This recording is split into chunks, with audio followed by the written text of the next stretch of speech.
70% the acceleration due to gravity. As the seismic wave expanded outwards, it would eventually be felt by up to 32 million across 12 countries, representing the planet's largest earthquake in 21 months. Due to the size and duration of this earthquake, along with the fact that it generated a tsunami, you might have figured that it was quite destructive. However, there were no deaths, no injuries. The tsunami wave only reached a maximum height of 1.6 inches, or 4 centimeters, and there are only highly scattered reports of power outages in Belize and Honduras, along with very few reports of cracks that formed in a few structures.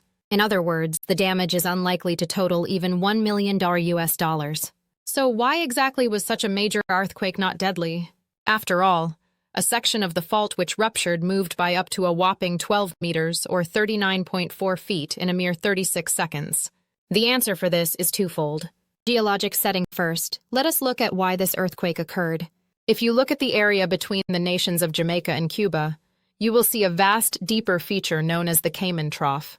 This trough, which is more than 4 kilometers or 2.5 miles deeper than the surrounding seafloor in some areas, represents the boundaries of two tectonic plates. These plates are the North American plate to the north and the Caribbean plate to the south. The aforementioned trough is not expanding both to the north and south like you might think, but instead contains a spreading center which is pushing it apart to the east and west. This movement and related strain causes the boundary between the two tectonic plates to slide past each other on what is known as a strike-slip fault, sometimes causing strain to build up to such an extent that a major earthquake is eventually triggered. In the case of this latest earthquake, that involved in areas moving by a few millimeters.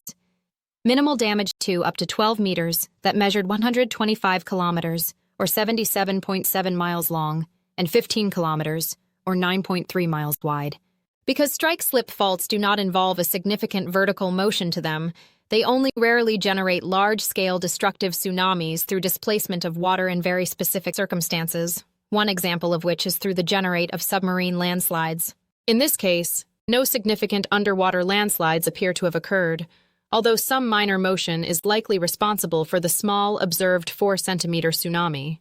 As to why damage on land was so light? Location.